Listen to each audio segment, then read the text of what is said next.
Listen here, girl. I know you think it's a game, but it is absolutely not. Okay, this is the energy supplement from Just Move Supplements. That's right. It's damn near all gone, girl, and that's because I had to get that energy up so I can complete the workout, so I can give y'all this body, this transformation, get into it. Okay, and I'm done working out now, so that's why we're moving on to the protein shake. Oh yes, it's already in there, girl. It's already made right here. This is the mixture of the banana pudding, the chocolate cake, and the buttercream cupcake. And you really want to be fancy, you can go ahead and add that blueberry muffin if that's what you want to do, girl. But for me, it's these three right here. Okay, you put that with some almond milk, you mix it all up in honey. Okay, your muscles have gained life, new energy, agility. Get into it, okay? Just Move Supplements. Thank you very much. Hold up, Chief. Okay, don't forget about that TLC NutriBurst to get that multivitamin popping, because we all need a little extra. And child, if you want that sea moss that go down smooth, don't come up rough, okay? Get into the TLC Nautica sea moss. Yes, get that from me. And child, if your stomach hurt and you need to move some things around so you can be free, okay, go ahead and get that ISO tea down below in the description box. Get it all from me. Anywhere you go, give it all. Anywhere you say, anywhere.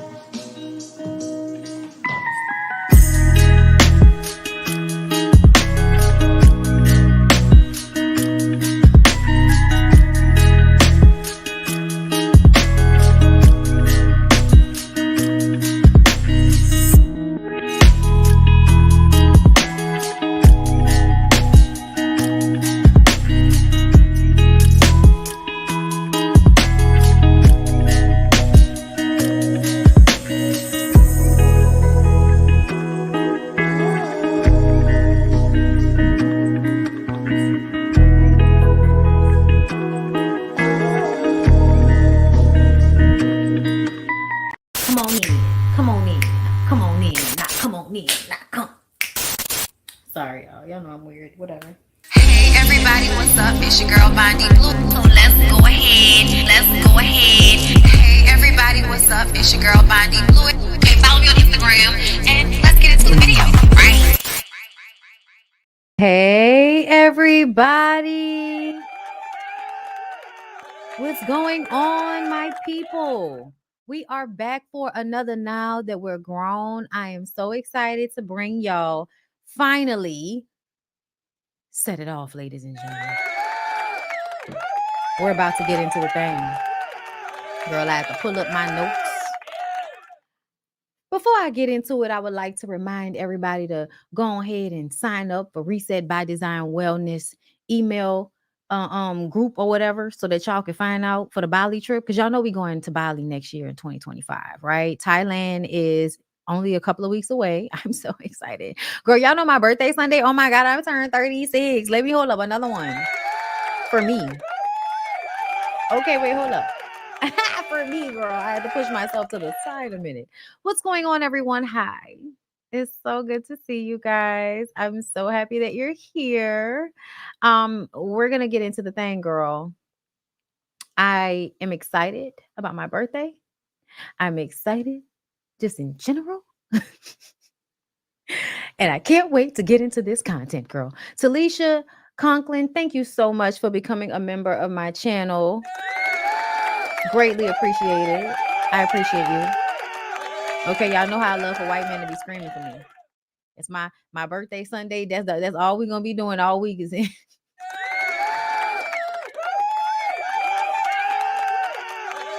Gemini season. What's going on? All right, I'm done. All right, y'all, let's go ahead. I'm gonna go to dinner the actual day of my birthday. Saturday, I'm gonna go out with my homegirl to see my other homegirl. And we'll just see where the night takes us. I'm getting my hair done Friday, which honestly is one of the best parts of my birthday. I cannot wait. I'm getting these faux locks taken out, and I'm getting my hair washed, and I'm getting my own locks redone and put into a style. And it's gonna be a real cute bitch, because my hair grew. I'm excited. But I'm so excited to be here with you guys. Make sure y'all like the video. Make sure you're subscribed to my channel. Share. Okay. Also, before we get into this, now that we're grown, everybody, y'all do know that there's a playlist, right? Y'all know there's a full blown now that we're grown playlist available for you so that you can see all of the now that we're grown that I've done. And quick before we get into it, I'm going to pull it up just so you guys can see. Give everybody a little bit more time to come into the room, to step into the light, Carol Ann. Okay, so let me blow it up. Can we blow it up? Okay, do y'all see it? This is like the video page, right? So we have Soul Food, we have Love Jones, Waiting to Exhale, A Thin Line Between Love and Hate, Boomerang, The Wood, which was a collab with the Ooh Ladies First Panel. Loved it. We also have Love and Basketball. My favorite, The Five Heartbeats. It was Halloween. Queen of the Damned. We did Eve's Bayou. We did The Inkwell. What's Love Got to Do with It? Best Man. Two Can Play That Game. The Players Club. Poetic Justice. Why Did I Get Married? 1 and 2. Sparkle. Disappearing Acts. Medea's Family Reunion. Diary of a Mad Black Woman. Brown Sugar. Child, Def Jam presents How to Be a Player. Another one of my favorites, A Low Down Dirty Shame. And we did Just Another Girl on the IRT, cult classic. We did The Color Purple, which also compared the book to the movie. I had also seen the play. So, there were also some, little sparkles of that in there. And Claudine, girl, Claudine, Enough. All right, was one of my favorite ones, dipping into white cinema with Enough, because y'all know, as y'all see, this has been mostly black cinema, but I am not, opposed to traveling outwards, okay? And Baby Boy, you're just a baby boy, you're not the real McCoy, why you running these streets? Can't stand Tyrese ass. Anyway, but yes, I wanted to make sure that before we got into it, I let you guys know all of the ones that I have already done, because often y'all ask me about ones I've done and y'all just haven't seen it. So that'll let y'all know where y'all get that playlist from. Okay. And I absolutely would consider doing the Women of Brewster's Place. That used to be one of my faves when I was younger. Oh my God. Hey, has Bondi ever watched them? Yes, I watched the second season, not the first season. It was really good. Okay. So let's go ahead and get into Set It Off. So the opening scene is Frankie at her bank. Frankie is happy. She enjoys her job. Okay. You can tell my girl is so happy. She making good money in the air condition. Okay. She sees a dirty looking Negro whom she knows named Darnell. He pulls a gun on her and she tells him, no, please don't do this, Darnell. Don't do this, Darnell. You know what I'm saying? This is my good job. Don't do this, Darnell. I don't want nothing to do with this. Okay? But Darnell is a crackhead. And he gives the eye to the two other guys he's in there with, and they all pull their guns out on everybody. Because Frankie is now frozen in fear now that the gun has been pulled on her, he snatches some white lady, puts a gun on her, and eventually blows, I don't know whether it was her brains out, child. He shot that lady and the blood splashed into Frankie's face. Just when one of the bank tellers throws the money at the guy, a hiding security guard comes out, starts busting. Bow, bow, bow, bow, bow. I honestly feel like often these security guards make it worse because they think they're Rambo, right? They think they're going to come in and save the day. They've never really had to do any real combat. They don't have, to me, whatever training they do have is not about making sure that everybody in the bank lives, because usually they make it worse. They start shooting, and then the people who have the gun start shooting, and now everybody's getting shot. Whereas if you'd have just stayed down, they'd have took the money and ran out. Not what happened, okay? So they start busting at each other. Only one of them makes it out alive, and it was not Darnell, it was Lorenz. And when I do this, it's because that's how Lorenz's head move in every movie that he's in, okay? He slink across the street. Don't even get me started on this nigga slinking across the street in at least 2 different movies. He slinked across the street in Menace to Society, and then he slinked across the street in Don't Be a Menace While Drinking Your Juice in the Hood, where he was literally just playing himself. It was crazy. But he slunk his ass out, okay? They were able to see surveillance camera footage, AP, sketched into the back of his head. That's how you can tell he's a crackhead. Sir, you left that much evidence of who you are?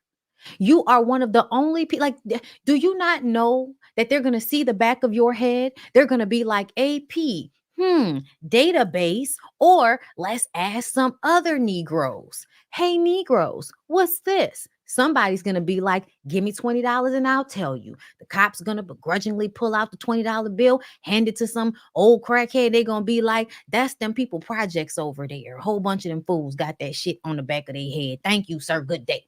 That it is that simple.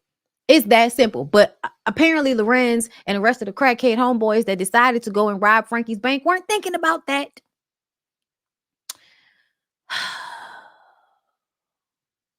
When the police come and interrogate Frankie, y'all, Frankie has just been traumatized. A woman has been killed right in front of her face. She hasn't even had a chance to wipe the blood off of her cheek yet. And this police officer with his fucking sleeves rolled up. And when I tell y'all there is nothing that annoys me more than a white man with a huge ego and his fucking sleeves rolled up. Like, I can't tell y'all how many times it's like, put your fucking sleeves down. You're not really doing any work. Stop performing for me. Either way, he tells Frankie that she knew the procedure. The procedure is to reach for your money clip with your left, and then with your right hand, you flip a switch, and that lets somebody know, get the police down here. But when she went to reach for the clip, he shot the white lady. They wasn't listening to her. Her boss and some other people are all just standing in the room as if they know for a fact she had something to do with this robbery because she knew Darnell. They all live in a neighborhood near this bank. This is a community. Of course, she knows somebody who's from the community. She works and lives in said community. It doesn't mean that she's a part of the bank robbery. She talks to him about how she comes in early every day and is the last one to leave. I don't leave till quitting time. I just counted $240,000 by hand for you. That's how you should know. Her boss fired her on the spot, still with this lady's blood all over her body. Y'all, if there is nothing that I can connect with, is how working for some people, no matter how much you try to be a good slave, they will never see the value in you. Therefore, there's no need to continue shucking and jiving, okay? I'm just saying, y'all, this shit made me so angry. And this is literally the moment that Frankie internalizes her anger to such a point that the trap is set and she will now self-destruct. And I need for y'all to understand this because I hate to go into recent events, but when people were talking about Diddy and acting as if he'd been set up, and I explained to y'all the setup is that they self-destruct. It's not that we actually have to go and do anything to them. We don't have to go and drop a glove somewhere and say you did something you did not do. All we have to do is put the appropriate amount of environmental pressures around you, and you are going to normally feed into your negative emotions, your anger, your fear. That's what you're going to feed into because I'm putting you in an environment that keeps you in survival mode. So you have this one woman with her good job doing the best she can, and you take that away from her unjustly and you traumatize her at the same time. Y'all, that's why they got clones in a neighborhood. You know, they clone Tyrone. The crackhead niggas that don't give a fuck about anybody but themselves, that wreak havoc in a community, those are clones. They're all over the place. And what they do is help keep everybody else down by fully digging into their degeneracy. The trap that's been set for them, they fully dig into that trap and therefore help create the traps for other people. That's how this shit works. It's meant for you to self-destruct. That way they can, you did it to yourself. You did it to yourself. You did it to yourself. That's how they like to think, right? And trust me, one of the main things that pissed me off about this moment is when she grabs her purse to walk out and she looks at the only other black person in the room and she says, "You didn't even ask if I was thirsty, sister." Like, bitch, even you standing here as another black woman, looking at me as another black woman, and you can't even see yourself in me because you want so badly to see yourself in these cops and these white folks. Because I guess if you see yourself in them, it'll make you feel better about who you are. Because essentially, that lady was traumatized, and there is no way, shape, or form that was appropriate. Like, that had to break some type of law for them to interrogate her in such a manner and then fire her on the spot like that. To be honest, if she had any good friends, somebody would have told her that she needed to sue them for wrongful termination. I would have actually, like, when it had pictures taken of my person, because I want y'all to see the trauma that I went through at these people's bank. And because I, as a human being, could not act like a fucking robot when somebody put a gun in my face, they fired me while I still had another person's blood on my face. That is literally like the depiction of how they don't give a fuck. They don't give a fuck. No compassion, no empathy whatsoever. So now the trap has been set. Frankie is now angered beyond comparable, anything comparable in her life. I'm sure this is probably one of the most angry moments that she will now plant a seed that will continue to feed and grow on the anger, feed and grow on the anger, feed and grow on the anger, right? This is what happened, right? I don't know if y'all know, but Frankie is the tipping point for everybody because Frankie was disrespected, disregarded, traumatized, and basically treated as if she were the robber. Don't he blame women for everything? God damn. I used to work for a bank. One of my coworkers was robbed when she was pregnant. She had to go to the hospital afterwards to make sure that she wouldn't lose the baby.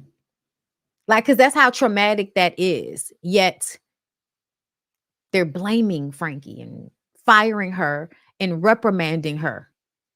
Like, the fact that he actually sat there and reprimanded her, like, talked to her like she was a fucking child after that. Yeah, y'all. That anger. Ooh. So, Stony is throwing a 70s graduation party for her little brother Stevie's high school graduation party outside their house that's next to a fucking power plant. Okay? I want y'all to peep that there are several people in this movie that come off a little slow. Cleo comes off a little slow. Titi comes off a little slow. Stevie comes off a little slow. Ursula doesn't talk. I don't know if anybody noticed they like literally right next to a power plant. But usually whatever emissions, and people think that nothing is coming off of these power plants, but there whatever plant, whatever type of plant that a neighborhood is next to, that neighborhood is probably being poisoned in some way. I'm just saying, I don't know if anybody noticed that. But I peeped when the shot spreads in front of the house and it's a plant literally next door. So Stony, in true male identified fashion, is swooning over her younger brother. Look how fine he is. He about to go to college. He gonna make something of himself. That's what she's thinking. She says this in front of everybody and him. And he tells her that he's not going to college because he didn't get a scholarship. She says, well, don't worry about it. I'll figure it out. Y'all, this is one of those things. This is one of those things where you really have got to stop trying to save other people and save yourself, even when it is your little brother that you are being tasked with raising. Putting him before yourself, biggest mistake. Stoney's biggest mistake was putting everybody before herself, including her little brother.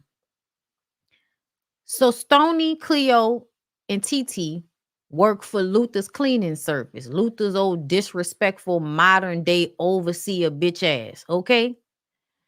He told Titi that he was going to pay her under the table. And then when it came time to, he didn't, paying her regular. So now they're taking a whole bunch of taxes out of her check and she can't even afford a babysitter. He tells her to get her broke ass back to work. And when she complains to him about this very thing, I don't have enough money. And I need for y'all to understand what this is about. TT's storyline is about how in this society we make women pay by punishing them for having children.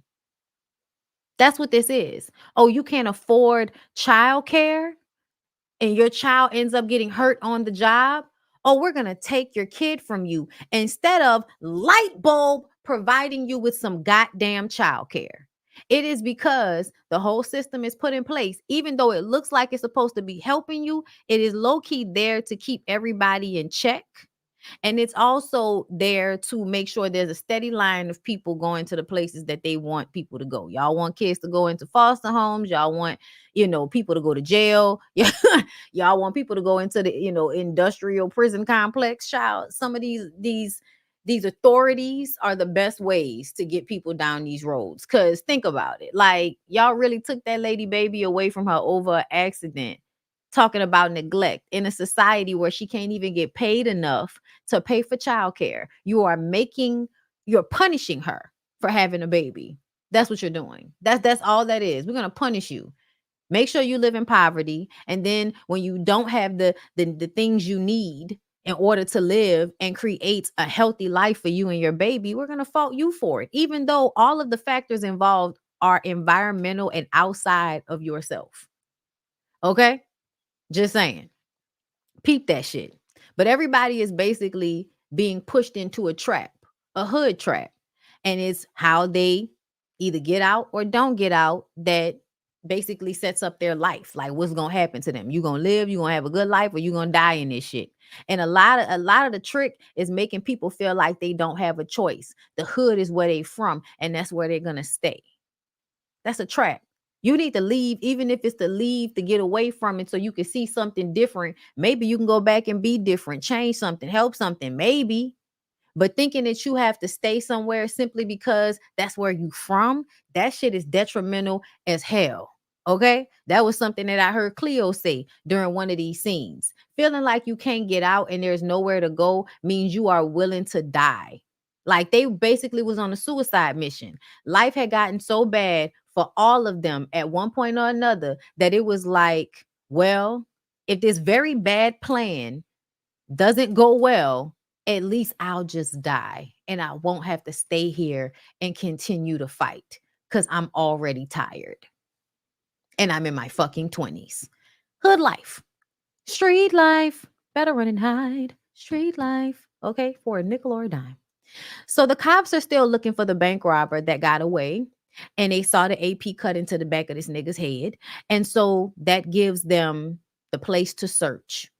Lorenz got away with $20,000. They think that's a lot of money, y'all. Y'all willing to do 20 years for $20,000? I think the fuck not. Even in the 90s, $20,000 wasn't a lot of money as far as I'm concerned. Not enough for that type of, you know what I'm saying? That type of time, that type of what's the word I'm looking for? That type of risk. The risk that they were willing to take. So Cleo wants to do it now. Cleo want to rob a bank. You didn't see some crackhead niggas do something? Oh, wow, that seems like a good idea. Everybody died for the most part. We still don't know if this nigga got away with it, but because he didn't get arrested automatically, we're just going to assume he got away with $20,000. Now we should do this. Stony, being the only one with some type of sense in this moment, says, yeah, but we not some crackheads like Lorenz in them. Cleo, fine ass old lady, who people used to say I look like when I had my short blonde hair. Ursula comes over, but the bitch don't talk. All right. Which shows us that this is an old school stud femme relationship. Okay. This is a nigga in a woman's bustier. All right. That's what's going on here. And this is a Ursula. This is a woman that knows that her role is to be as feminine and flirty as possible for this nigga like woman that she's with.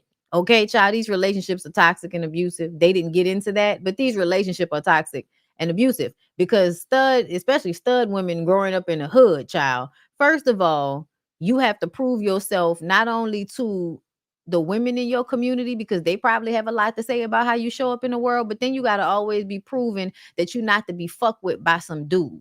So there's a level of extra that a lot of stud women have to have. And I wouldn't even call her a stud. This was like old school butch, to be clear.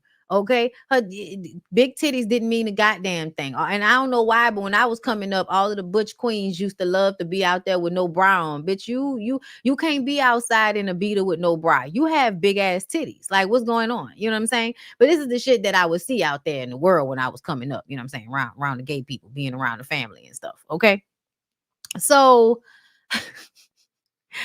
Y'all, this was such a big thing for Queen Latifah to take this role. And I also feel like there's a scene that they left out, which I'm mad about because I feel like Queen Latifah's character as Cleo, as much as she always tries to act like it's not her, is very much a part of her. She's not this reckless. She's not this slow, but she's absolutely this gay. Okay. I feel like this was a way to be herself in a space in front of people that would in some way be accepted. Because she couldn't be this person in real life. Okay. And she was a bull dagger. Child, you know we don't like that. Oh, we did not like that phrase, child. By the time I came along, you calling somebody a bull dagger is like spitting in their damn face. Right? She played gay too well. Because Queen was always gay. Kadisha got big jugs. Like, what do you mean? She's always gay. She was always gay. You could tell. Her, the brat.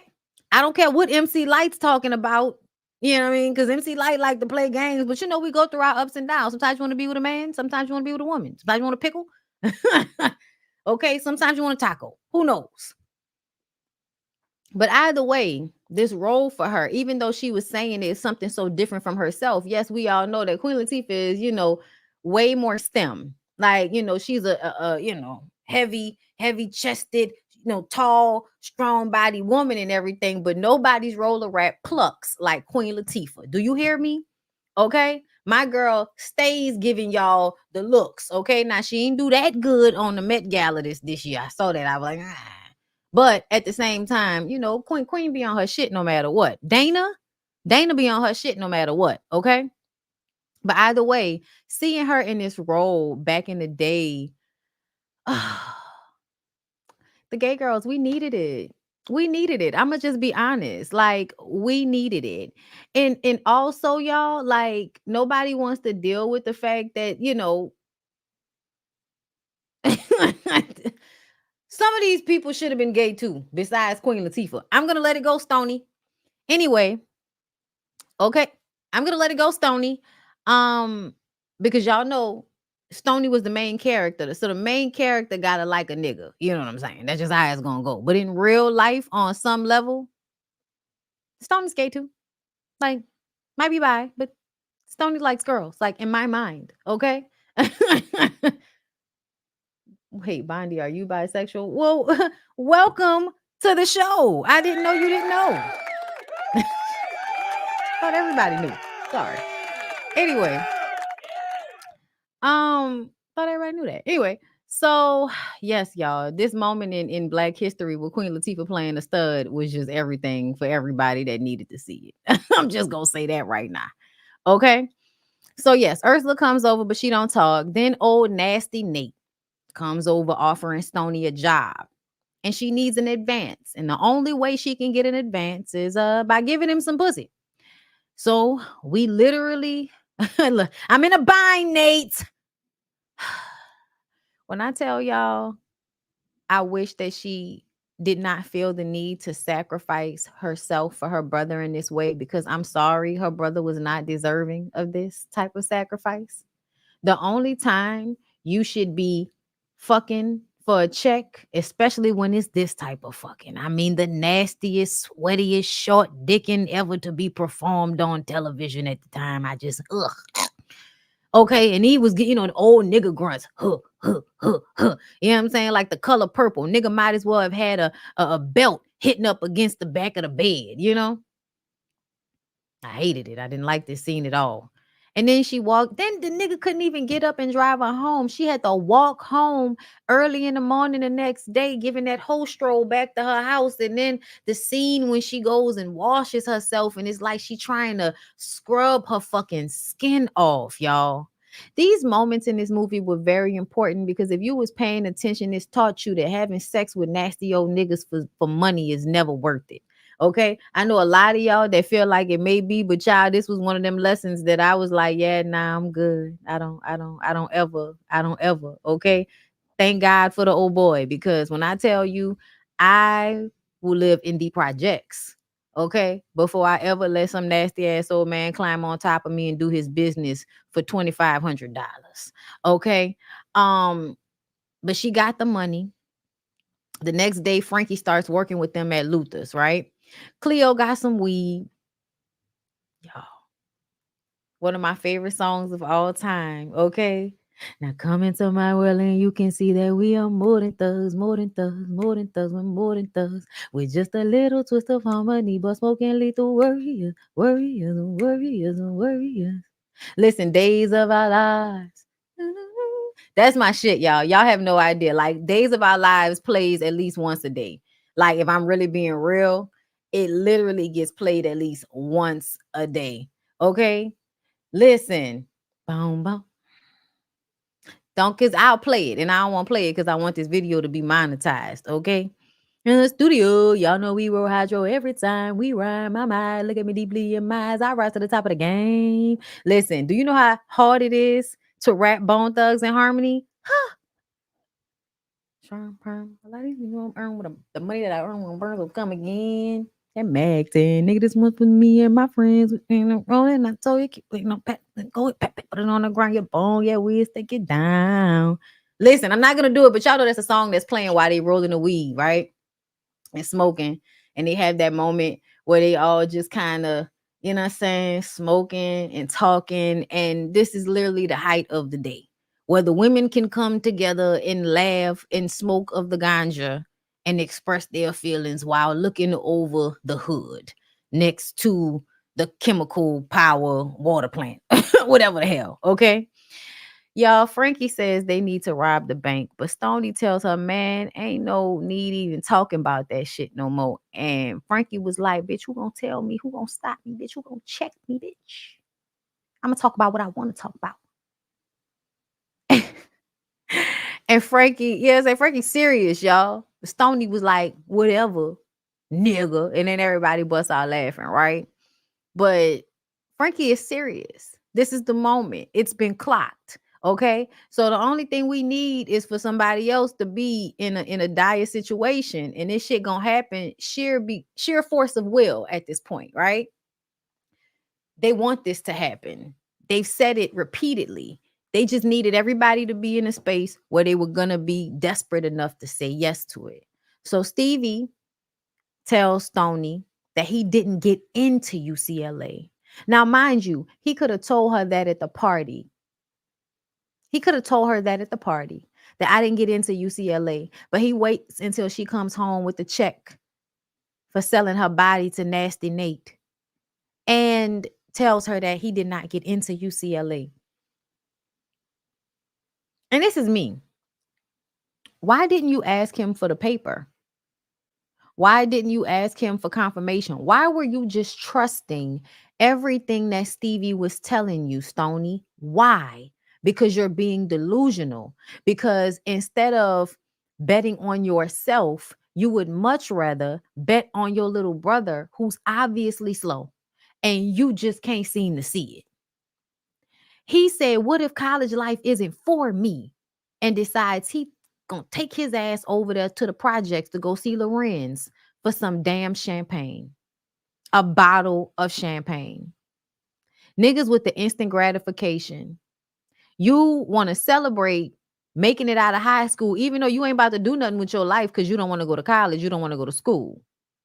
Y'all, Stony rips the check up. I said, Stony, bitch, that was the money that you needed to leave your little brother in that house and let him fend for himself and go live somewhere else. Girl, go buy you a fucking rutabaga. Okay, go buy you one of them little trucks you could live in. Okay, and get your ass on. Okay, go find a way to be free. But instead, she allows for this anger with her brother, this disappointment to just sit with her in this moment, right? So he goes over to Lorenz. And Lorenz is an ain't shit ass nigga. As soon as he walk up to Lorenz's house, Lorenz pulls a gun on him because obviously Lorenz is scared that somebody is coming after him. And this is why I said that Stevie was slow.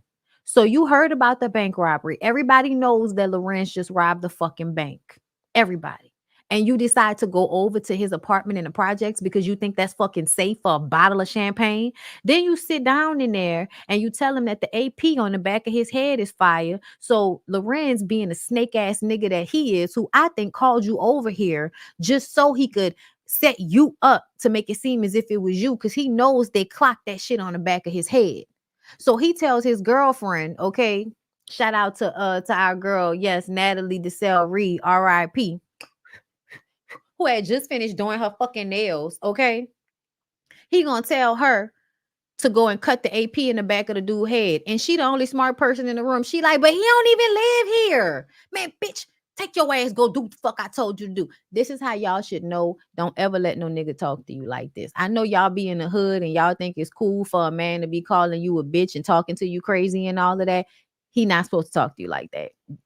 I just want y'all to know, like, nobody's supposed to be talking to you like that. I don't know if you recognize that or not, but if you listen to me right now and there's some nigga that you laying up with that you letting fuck you to death and he talking to you crazy like that, calling you stupid, calling you bitches and all of that, bad decision. Bad decision. Okay. She goes and puts the AP in the back of his head. He gets ready to leave. When he walking out, y'all, the police surrounds him and he is deer in headlights. And he getting down on the ground and he says, wait, because before he can lay down on the ground, he has to pull the bottle from out of his pants in order to lay down. And as soon as he goes to pull the bottle out, they open fire on him like he's a goddamn wild animal. That's how they do. They shoot to kill. That's what the whole thing is to do, is to kill you. It's to set you up in traps so that they can find ways to exterminate you and blame you for it. Didn't I just say that? Didn't I just say that? Okay. So Stony feels it automatically. The police recognize, because Detective Strode might be an asshole, but he's not stupid, right? So he goes and looks at the boy's body and sees that it's just a bottle and sees that it's not Lorenz. And of course, he's still up there. So they go up there and Lorenz dumbass, he another one. They're going to go out in a blaze of glory. So you start busting and take at least a cop or two out with you, but your ass still dead to the pavement. Shout out to Natalie for getting out. They pulled her out the house before they started busting, so she didn't get killed. But see how many of y'all women end up getting y'all ass killed or in some stupid shit because you laid up with some dumbass disrespectful nigga all excited because he rough and tough and he sell drugs and he give good dick. You don't know what good dick feel like. Okay, abdomen hurting and everything because he didn't just took all of his frustration and anger out in life on your vagina. Okay, what you think? Like, what the fuck y'all think this is? South Central Obi Bobby Johnson taking y'all like frustration on this. Okay, because that's what them niggas do. Them niggas take all their frustration out on your coochie, like you some, receptacle for all of their pain. Okay?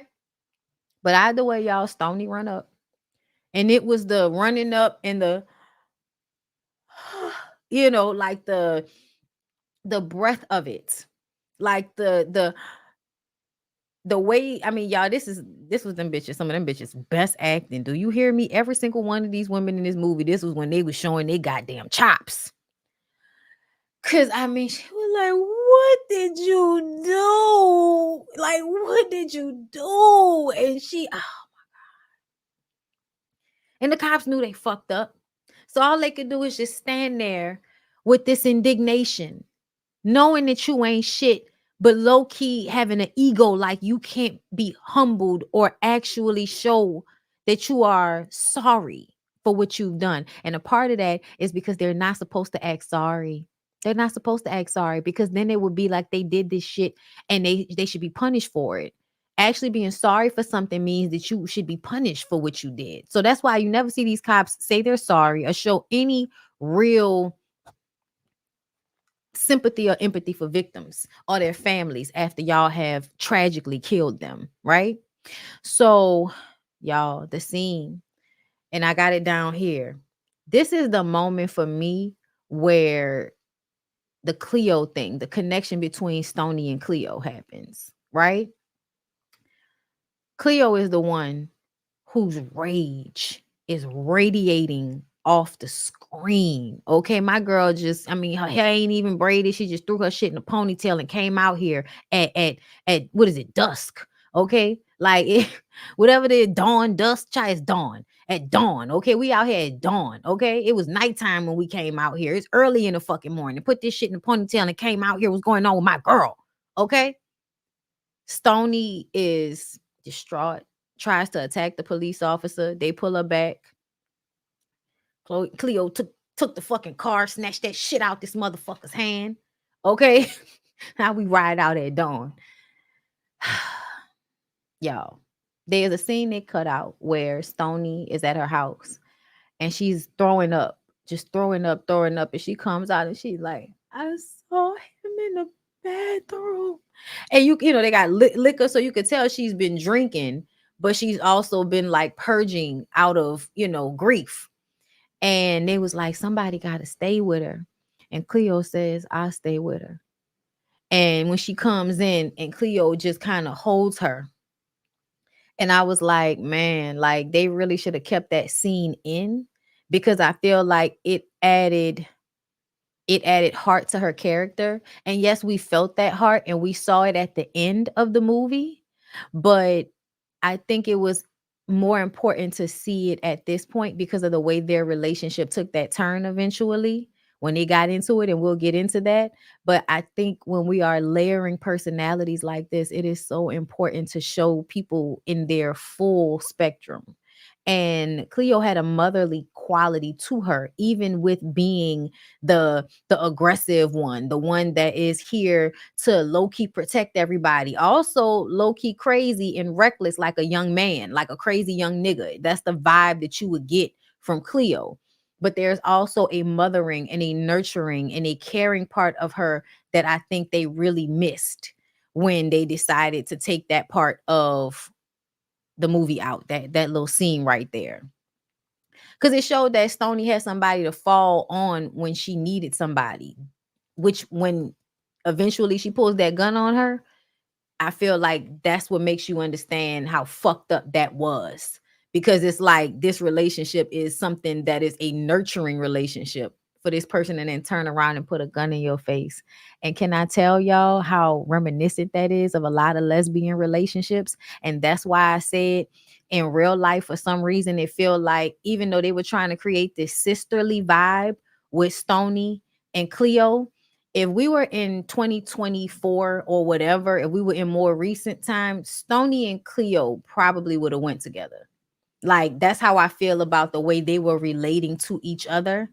Yes, it gives like this familial, you know, like family relationship, but there was also a part of it that felt like it could have been a romantic relationship at once, because those relationships can be like that, very nurturing, very loving, very caring, and then all of a sudden a bitch is putting a gun in your face or talking to you crazy or hitting you like they a nigga. Okay, just saying, I've been through it.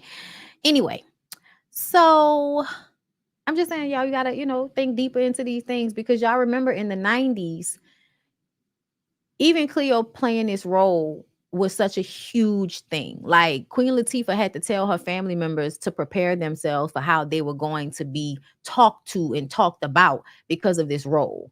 Cleo could have secretly in love with Stony even though Cleo had a woman. Yes, absolutely. Absolutely. And if you notice, they didn't even really like Ursula. You know what I'm saying? Almost like the new bitch. You know what I'm saying? We want you and old girl to get back together. You done came around here with this new bitch. Okay. I felt like Queen was living out loud in this role. Absolutely. Cleo was just self-sabotaging way too much throughout the entire film. Exactly. Exactly. But I'm telling you, how many stud chicks I know to this day that do a lot of this same self-sabotaging in their lives. And it comes from a place of always having to prove something to somebody. Yeah, nobody liked Ursula. Even though she bad in the motherfucker, they didn't like her. Okay. So anyway, y'all, back to the script. Where was I? So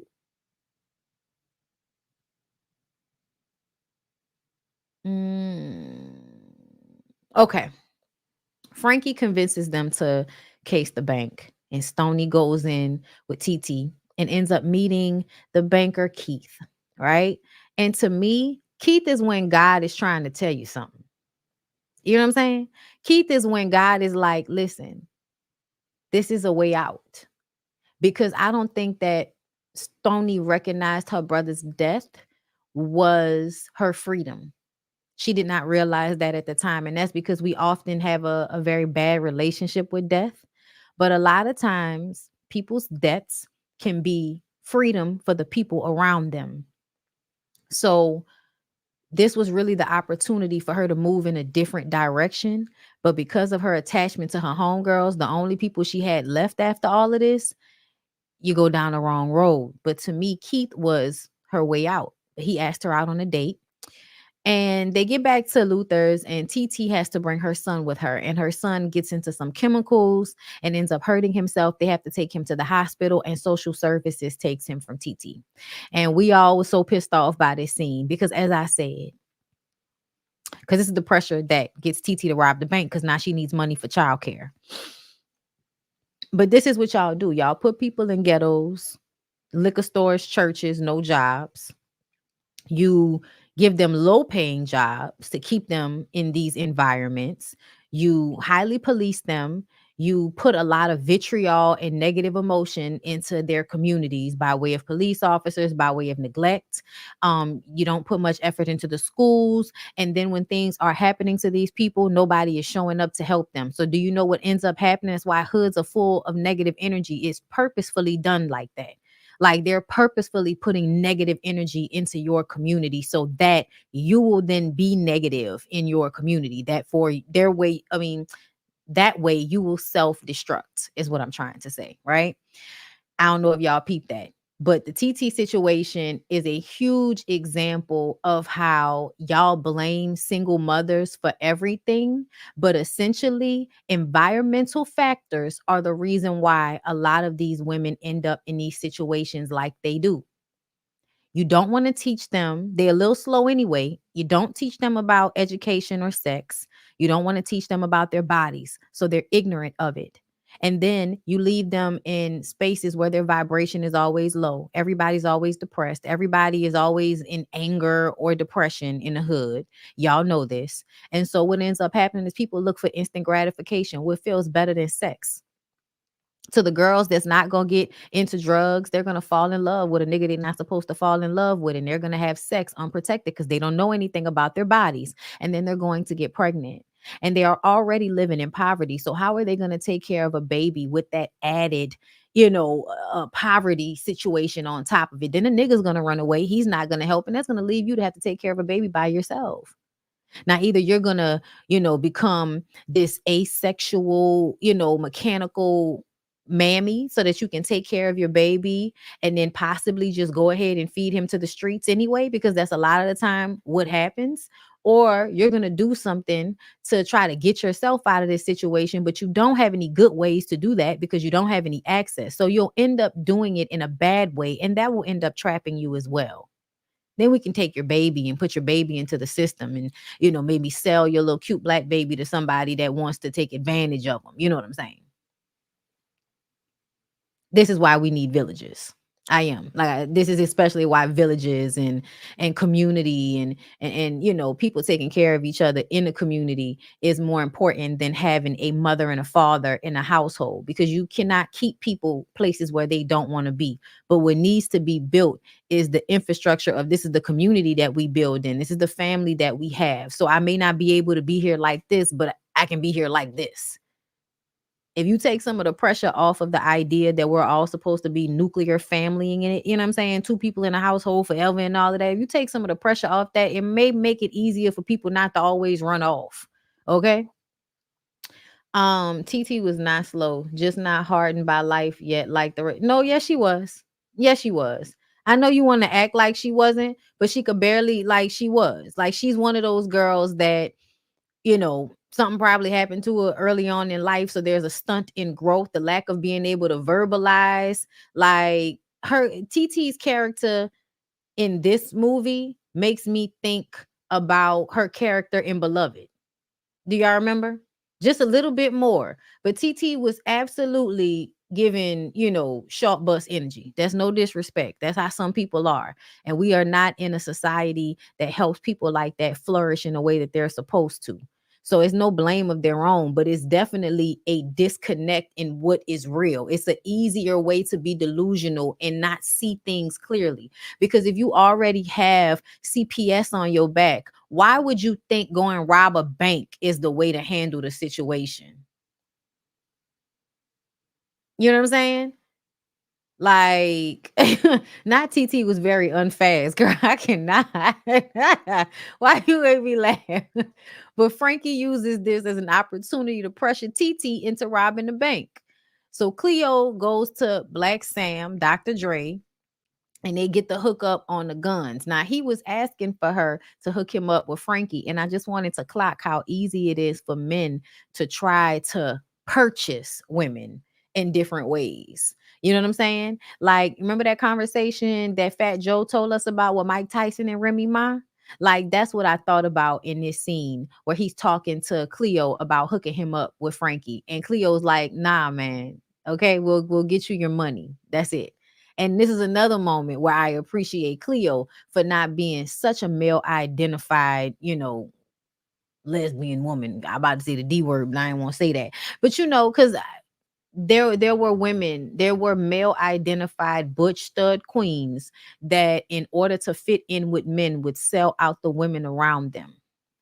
I've known some. Okay. Anyway, so Cleo steals a car. Cleo is stupid. Back in the day, I don't think they knew about DNA to the extent that they needed to if they were going to be committing crimes like this, because she's throwing CDs out of the window with her fingerprints on it. So eventually this becomes a pattern. Whenever she steals a car to take to go to the bank, she throws out their music with her fingerprints all over it, right? So TT runs off when they first tried to rob the bank. Frankie goes in, no fear, angry, get on the floor, everything, no fear. They only ended up getting 12K, enough for everybody to get 3. And I'm like, but y'all really needed to only be getting maybe 2 or 1.5 so that y'all could pay Black Sam back for them damn guns. But whatever. When they all come back after the robbery went well, TT comes running back because she had to catch the bus. And Frankie didn't want to give her any money. And everybody was like, you tripping, Frankie. She need this more than any of us. I need that money, Frankie. Okay, I need it. So whatever you want to do, just get the fuck over it. Okay. TT girl, I'm sorry. I was tripping. It's not you I'm mad at. We know it's not her you mad at. We know you didn't internalize them people's negative ass emotions and turn that into anger inside your body that's just whirling around. We know, girl. Give TT that goddamn money. Stoney goes on a date with Keith the banker, girl in a jean jacket. This nigga had on a silk vest and she had on a jean jacket. If those were two things that did not go together, I know something. He went to Harvard. Okay, like, real nice apartment. Okay, it was real sexy, bitch. Like, Whoa.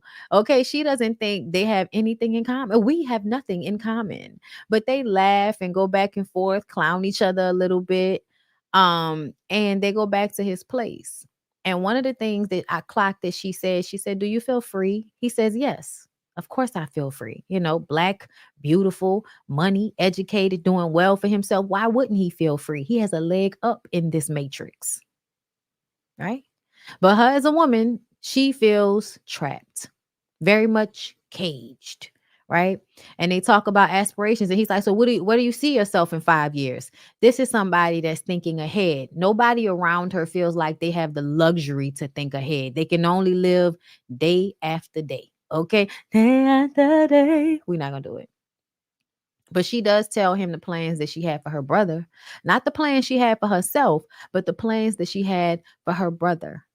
And he was like, "Oh, well, then he'll go to school. He'll do great." And she was like, "But he's dead." Damn. That ended put a little damper on the date. But that doesn't mean they're not gonna go back, child. We gonna get back into that date between the two of them. Okay, listen. So Detective Strode sees the video from the first robbery that the girls did and wants to bring in Stony because he recognized her, even with the wig and the sunglasses and terrible, pixelated images from the cameras. He recognized her and he goes to his boss and it's like, "I want to bring in Stevie Newsom's sister." And the captain was like, "What part you don't understand, Strode? The N or the O? No." It was giving Samuel L. Jackson vibes. That shit was hilarious.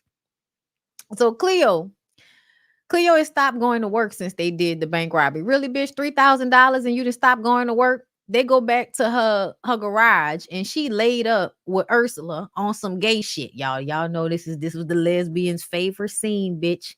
Okay, Queen Latifah. First of all, y'all gonna stop playing on Queen Latifah top because the bra that Queen Latifah had on in this scene, that wasn't no cheap bra. Like, ain't no, man, let me tell y'all something. Wasn't no hood bitches walking around with no lingerie like that. Okay, the hood bitches used to have on sports bras. Y'all had that part wrong, but I guess Queen Latifah was like, "Y'all ain't about to put these titties in those sports bra, bitch. You better get me something with some support." Okay, because she had this black bodysuit on. Them titties was sitting up real nice. Okay, listen, the bra was sexy as hell. But she bought Ursula some new lingerie and Ursula dancing on the car, still not saying shit.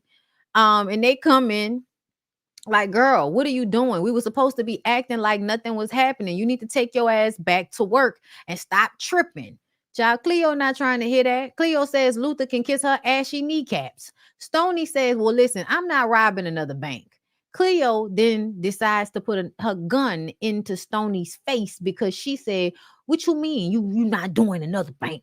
Mad because she don't want to do it again. Like, y'all, this is this girl's best friend out of everybody. Out of all of these people, Stony and Cleo seem to be the closest. And she pulls a gun on her. And they convince her to put the gun down. When she puts the gun down, Stony smacked the fuck out of her as she should have. And then Cleo turned around like she was gonna go after her, and Stony picked up a big ass 40 bottle. Like, what? She like, "So you gonna hit me? Bitch, what kind of crazy shit is that? What you mean am I gonna hit you? Bitch, you put a gun in my face. Talking about y'all know I wasn't gonna shoot her. It don't motherfucking matter. It don't motherfucking matter." I'm sorry, y'all. That upset me. Because that's crazy to me. That's the type of shit that people do. They will put a fucking gun in your face, and when you smack them, they'll act like you was wrong. Ain't that some shit? As if you pointing that weapon at me does not invoke fear in my body, and you don't know that's exactly what you're doing when you do it. Oh my God. We go back to the first grade. Yeah, bitch, which is why you shouldn't have pulled a gun on me. What's wrong with you? Hood people, the boundaries. Y'all really need to learn boundaries, man. Y'all really need to learn boundaries. Y'all really think y'all can do the same shit y'all do to people that y'all don't care about or that y'all hate. Y'all think y'all can do that same shit to the people that you love, and the people that you love just supposed to excuse it because you love them. No, motherfucker, y'all are crazy. No, no, no, no, no, no. You pull a gun on me, bitch. We wasn't about to be friends no more. Like, that's crazy as hell. Stony goes to see Keith, and it's starting to feel like Keith is an escape for her. Frankie tells Cleo that she's wrong for pulling a gun on Stony, even though she insists she wasn't going to shoot her. At the same time, Detective Strobe is surveilling them. So now they've been pictured together in the car when they go to pick up Stony. At work, Stony tells Cleo, listen, I'm sorry, you sorry. We should put it all behind us. Okay. I don't like the fact that Stony is the one that had to come to Cleo and apologize to her first. I also don't like the fact that I didn't hear Cleo apologize for shit. But either way, they let bad bitches be bad bitches. Cleo wants to rob another bank, but Stony is thinking ahead and is like, I want more. And I don't want to commit suicide with this because that's what this is for us right now. But nobody wants to say that. Cleo says the hood is where she belongs. Ain't nowhere else for her to be. Stony asked her about 5 years in the future, but she's not worried about that. She's just thinking about getting through the day. And that is the mentality that keeps everybody in the exact same fucking place. I don't know if y'all have recognized white people playing 20 to 30 years in the future, which is how your neighborhood gets gentrified and you had no idea it was going to happen.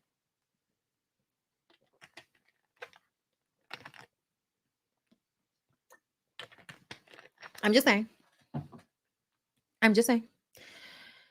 So they have a meeting.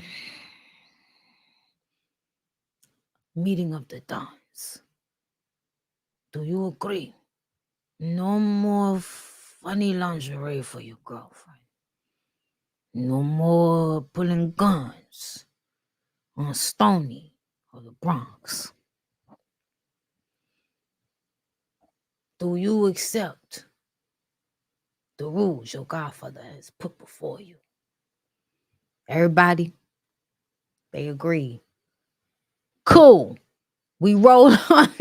Listen, completely Balboa savings and loans. Okay, we on it. All right, now we on to the next bank we robbing. We all made a decision coming to the mines. Okay,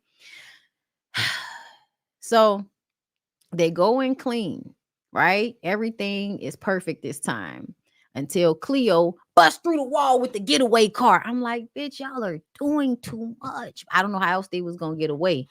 But that's how they got away because there was a homeless man causing a ruckus outside the bank. So they called the police on the homeless man. So now they had more than just the security guards. They had police on the scene. So the only way they was going to be able to get away the way they did was with her busting in, through the wall in a car. But they got a lot of money that time. That time they was able to get $75K a piece. Okay. So that's good money, right? And then they dumbly hit it at Luther's. I'm like, why the fuck would y'all hide it at Luther's instead of hiding it at your garage? Cleo, Stony, it could have been at your house. We don't even know where the fuck Frankie lived. It could have been under a brick somewhere in the neighborhood that only we knew about. But bitch, why would you ever leave it at Luther's? When I tell y'all that did not make any sense. And I know in their minds they thought if we hide it somewhere that nobody knows about, we can't get caught for it. But no, not Luther. Luther's watching and doing nothing. So he's paying attention to y'all, ladies and gentlemen. Stormy goes on a date with Keith, but she's dressed like Yoko Ono. So he takes her shopping like she's Cinderella or some shit. Takes her to a party full of bankers, and Stony is able to impress Keith and the white folk with her speech on diversifying her portfolio. This date ends in sex. To what's it gonna be? 'Cause I can't pretend. What's it gonna be? More than friends. Hold me tight and don't let go. You have the right to lose control. Don't let go. Listen, I often told myself that we could be more than just friends. But if we move too soon, it would all end. I live in misery when you're not around. And I won't be satisfied till you're taking those vows. There'll be some love making, heartbreaking, soul shaking. No, love breaking, heart. Listen, love making, heartbreaking. Listen, that was the song, y'all. What's it gonna be? I'm not gonna do it because I can't right now. Can't keep you running out of my life, out of my life, out of my life. Yeah. I love Cindy's voice, y'all. Oh, oh, oh, oh, yeah.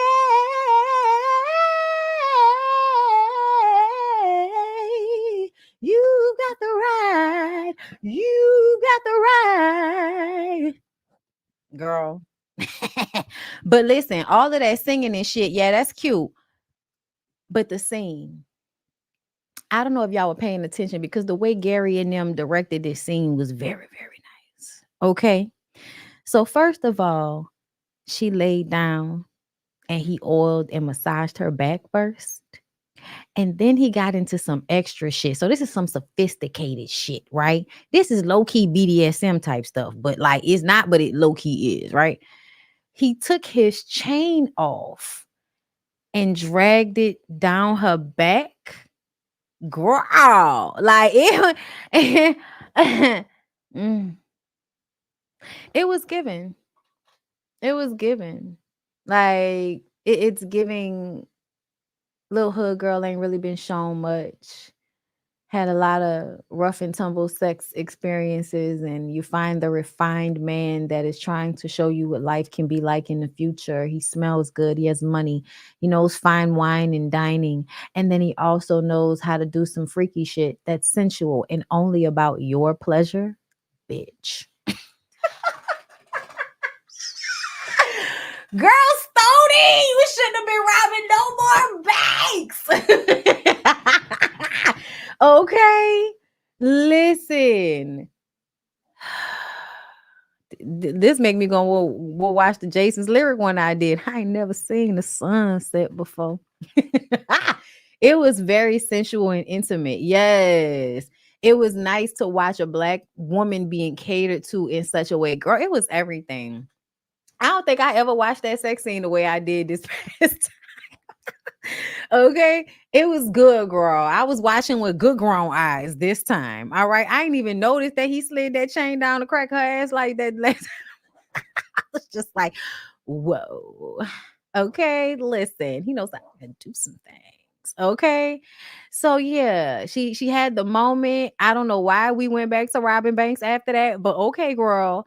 The girls find out that Luther stole their money and quit, so they go to find him with a perm and a hoe at a motel. He ends up getting the upper hand on Cleo and pulling a gun out on her. And Titi, instead of just shooting a nigga in the ass or putting a gun to his head, shoots him again. How is she not slow? I don't blame her. I blame the power plant. I blame the power plant next door for why TT could not shoot this nigga in the butt cheeks one time. Or just put the gun to his head and say, hey, mother, put the gun down. She knew how to do it when they was at the bank and she was on the floor and she pulled the gun on that man. She knew how to do it then. Why she didn't know how to do it in this moment? Just kill Luther in front of the prostitute. So now we got a murder on top of the fact that we got armed robbery.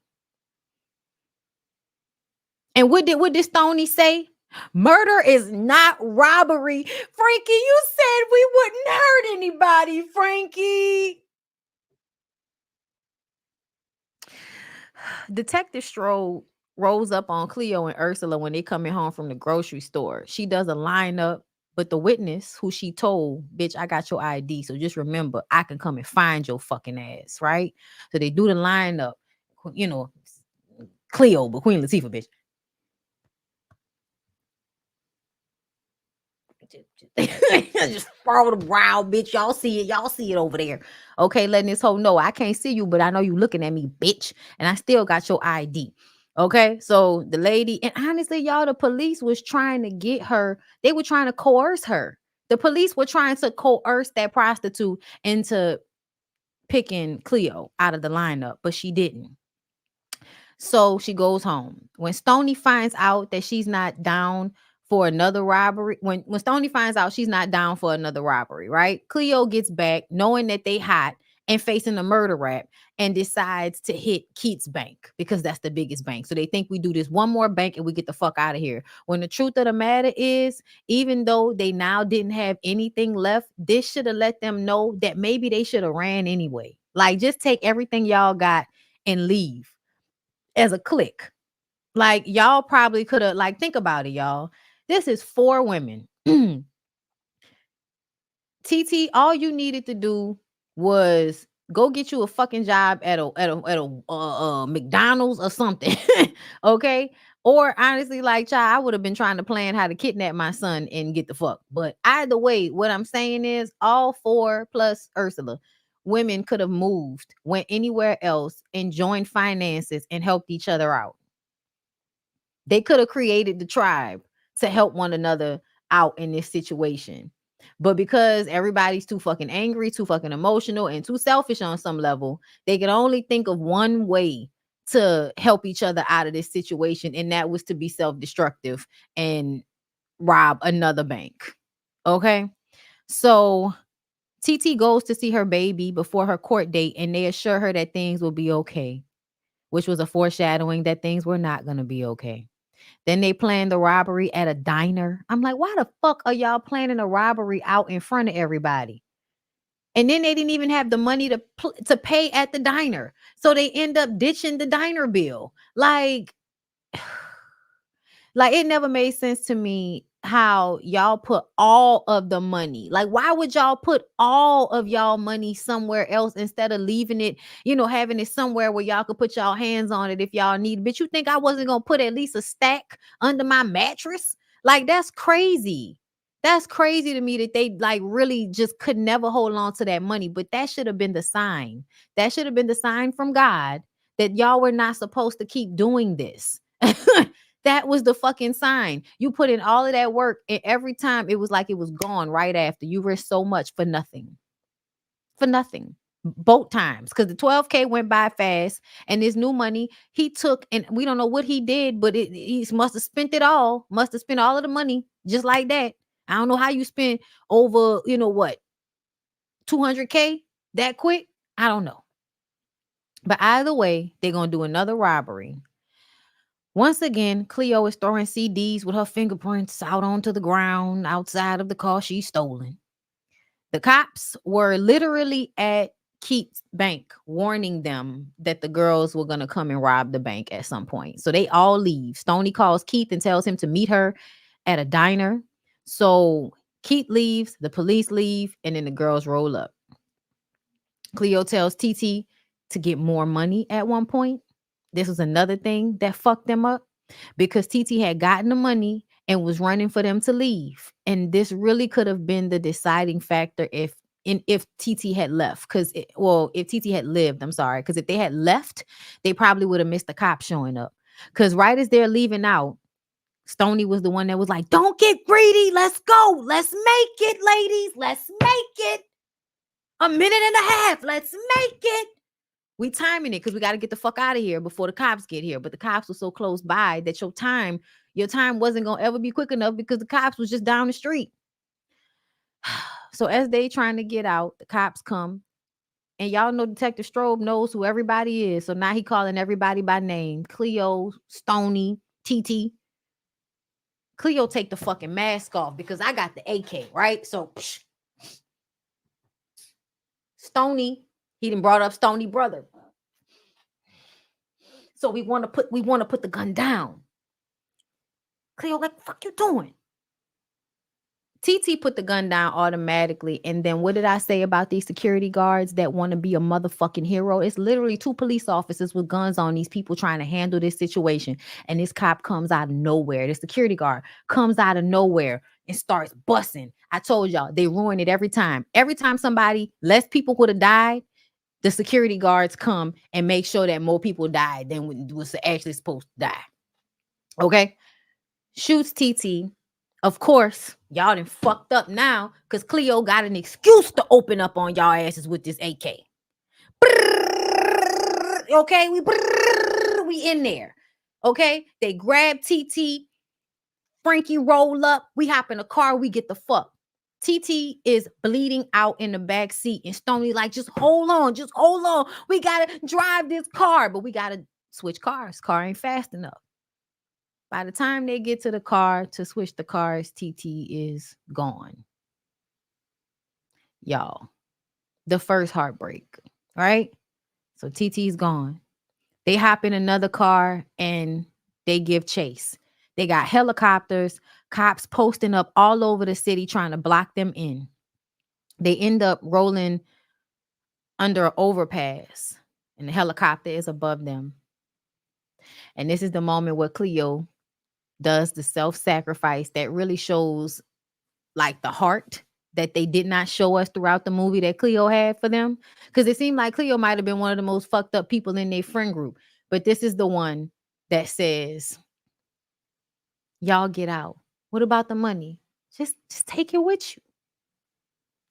That right there, just take the money with you. This is the moment where they know we're not going to see each other again. So they hug her. They both get out, take the uniforms they had off, split the money down the middle, and because they both had money, 2 bags, they run off in opposite directions. Stoney ends up getting on a bus of elderly people that were going to be written across the border to Mexico. Don't know how she got across the border to Mexico without a passport, but what the fuck ever. Okay, it's the 90s. Maybe it was easier back then. I don't know. But the scene where my girl is like, fuck it, okay, and drives that old school and gets surrounded by the police officers and sees what's about to happen, and she know they gonna kill her. She know they gonna kill her. She not gonna, in her mind, there ain't no getting out this car and getting on the ground. Because really, they would have done maybe what, 12 to 15, I mean, without the murder. Because if you could prove the murder, but they probably would have been able to prove the murder. Cleo would have went to jail for at least 30 years. So I understand why she did it. Everybody else that was just involved with the robbery might have done 15, if that. You don't know. The 90s, they did the most. But for them, it was like die or nothing. You know what I'm saying? We ain't about to go to jail for this shit. So, y'all, this is the day after day. Listen, we're not going to do it the way, listen.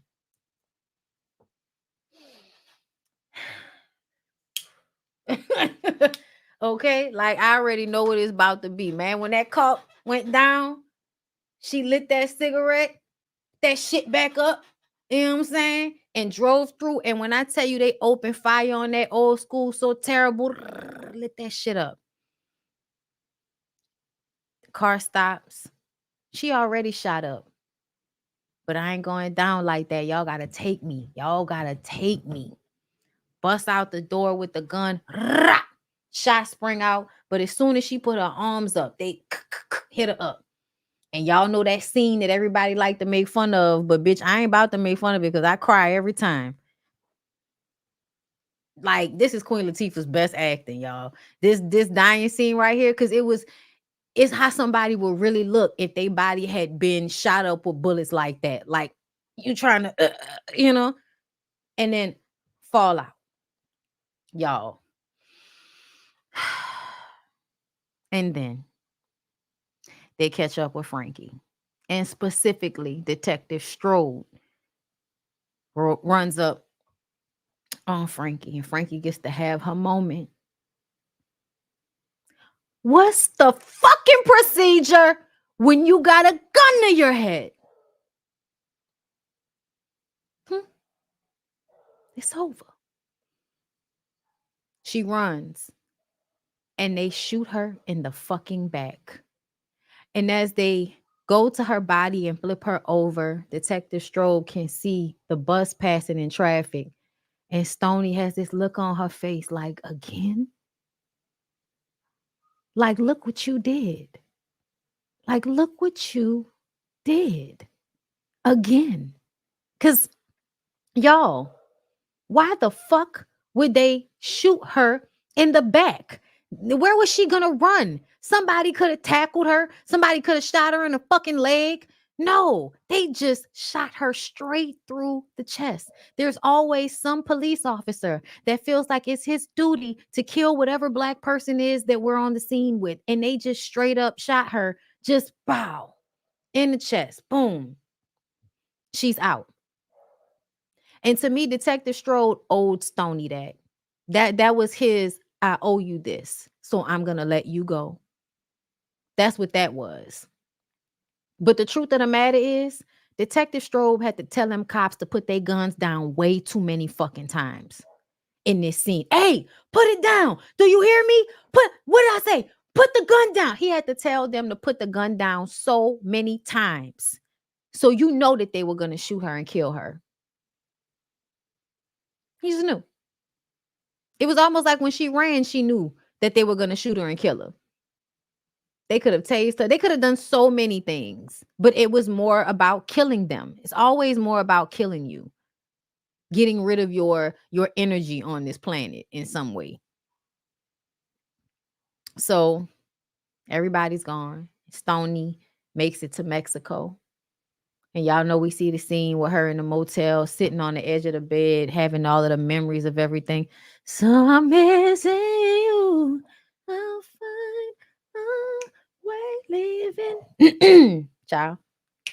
Living without you. You were my sister, my strength, and my pride. Only God may know why. My voice is messing up, y'all. I was drinking and crying last night. Excuse me.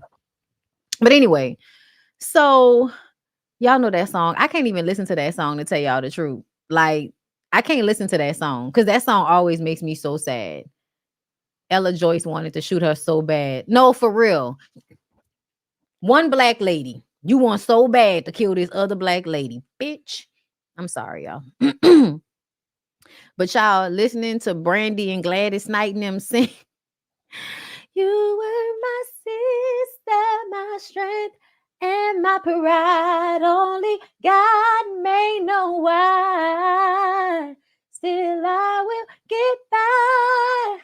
Listen, girl, I won't even listen to the song because it makes me sad. I skip that ever. Look, I do not want to hear it. You not fitting to have me crying in here today. But she cuts all her braids off. Got a Jeep. Okay, was out there with the Jeep with the doors off. You heard me. In Mexico with the book bag full of the the clean Benjamins. Okay. But she called Keith to let him know that she was okay. And he was happy that she was okay. And she said, thank you. And she kept the dress that he bought her and we would see her more than once fold that dress up very neatly to show how much reverence she had for the moment that he had given her. But her driving off in a car was her finally being free, y'all. It's a great movie.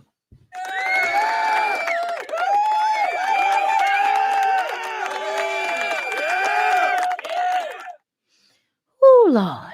It was a good not I know Stoney cried after that orgasm. Listen.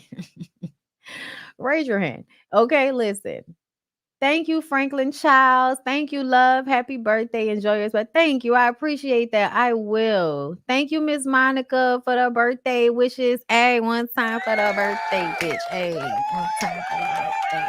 She is me. I am her. Okay, Gemini season. Popping. What's going on, girl? I'm out in the streets this weekend. Look for me. Okay. Thank you, Lost on a Mission. Thank you so much. I appreciate you for the super sticker. Thank you, everybody, for coming through today. Okay, y'all, because of movies like Set It Off, Menace to Society, Boys in the Hood, I don't do hood dramas anymore. I don't do hood dramas anymore. This was a good Now That We're Grown, sis. Thank you, Scotty. Thank you for coming through. I'm so glad y'all enjoyed it. Thank y'all for coming through and supporting the content, especially my Now That We're Grown series. It is my baby. I love it. It's one of my favorite things that I've created here. And I'm just glad everybody can enjoy it. And, you know, we can go back now that we're grown and look at some of these movies and see them clearer now than we did when we were younger. Because to me, every time I see a lot of these hood dramas, as much as we would love them, they were merely a showcasing of the traps that are set for us. And if you pay attention to them, it'll teach you how to not fall into the same traps. But a lot of us, we only romanticize. We don't learn from these things as okay, so them girls all went to jail. We shouldn't rob banks. But y'all see how, as time went on, this is what made everybody know you can't keep robbing banks no more. People do not rob banks the way they did in the 80s and the 90s because you ain't finna get away with that shit like you used to. We got cameras, we got footage, we got police cameras on every corner. Okay, money ain't even kept on the scene no more. It's only numbers in your phone at this point. And it's hard to steal numbers in the motherfucker phone. Okay. But yeah, no, I appreciate y'all so much for coming through and supporting the Now That We're Grown content. Thank you, Joseph Felton. Happy B-Day, Bondy, my fellow air sign. Thank you, love. I appreciate it. Right now the girls is turned into scammers, and we need a movie about the scammers because y'all need to learn to stop doing that shit too. Like, I think people need to figure out what their passions can be inside of a community instead of always trying to get rich. You need to figure out what you actually enjoy doing and find a way to make that the way that you make your money in your community. Like back in the day before they created this old weird ass system we live in now, people used to be good at certain things or enjoy certain things. And so their family had a butcher shop. These people over here made clothes. These people over here made paper. You know what I'm saying? This family over here, they known for this. These people over here, they known for that. And it's commerce in the community that you live in. Instead of always trying to get rich, I feel like really motherfuckers need to be trying to figure out what it is that they do that can be of service to the people around them. Because as soon as they figure that out, you can make your money and help each other without this trap of thinking that, oh, if I can just get a little bit, if I can just get this bulk sum of money, everything gonna be all right. Child, please. They set up traps for you everywhere. I say big and carry because I want you to give the immaturity of the relationship. The movie, I would have to do the movie. Like, I've been watching the show, so I have to watch this last season. Can you do Welcome Home, Roscoe Jenkins? Actually, I might, that's one of my favorite movies, so I might have to add that to the list. Listen, I know, thank you. Looking 23, but about to turn 36. Girl, it's a good Q36 too. It's a real good Q36. I started from the beginning, and I just want to say that I hate Rock's wife to this day for not offering our good sis some water. Listen. Oh, and I just said last night I need to do Have Plenty because y'all know that's like one of my favorite movies. I'm gonna play my thing at the end of this so that y'all, if y'all want to send money for my birthday, it would be greatly appreciated. Thank you. My God. But I'm gonna play my thing at the end that has my Cash App, my Venmo, and my PayPal on it. Okay. Glasses, thank you for the super chat. I know it's controversial, but I love to hear your perspective on Gone with the Wind and Scarlett's mindset on her relationship with men. Listen, we might have to go back in the fall months. I definitely would think about doing like older movies, Gone with the Wind. And somebody else brought up Imitation of Life. So that's another one that I think I might do. But I would love to do Have Plenty or Roscoe Jenkins next because those aren't so dark. But yes, Bondi, Our Song is a good movie as well. I have never seen that one, but I know what it is. That's what Kerry Washington back in the day. Like I remember what the cover of the movie looked like, but I don't remember watching it. Yes, okay, Have Plenty. So the next one will probably be Have Plenty because I've been meaning to do that one. Either way, y'all, I already did Low Down Dirty Shame, Scotty. You came in late. You got to make sure you check out the playlist. Y'all know I showed y'all my playlist of all that the Now That We're Growns that I've done thus far. I'll hit y'all up with that one more time so that y'all can see all the ones that I've done. So we got Baby Boy, we got Enough, Claudine, The Color Purple, Just Another Girl on the RIT, A Low Down Dirty Shame, How to Be a Player, Brown Sugar, Diary of a Mad Black Woman, Medea's Family Reunion, Disappearing Act, Sparkle, Why Did I Get Married 1 and 2, Poetic Justice, Players Club, Two Can Play That Game, The Best Man, What's Love Got to Do with It, The Inkwell, Eve's Bayou, Queen of the Damned, The Five Heartbeats, Love and Basketball, The Wood, Boomerang, Thin Line Between Love and Hate, Waiting to Exhale, Love Jones, and of course, Soul Food. Okay, get into it. All right. Well, that's it for now. I hope you guys enjoyed. I appreciate y'all. Tell a friend. Tell somebody else, child. Tell a friend, tell a kin. That's what my boy Alexander Rogers says. Okay. And I'll see y'all later for something. Look, I'm stealing all his shit. Shout out to Alexander Rogers. Make sure y'all follow my homeboy. Make sure y'all follow Scotty too. I love y'all and see y'all in the next one. Anywhere you go, give it all. Anywhere you say.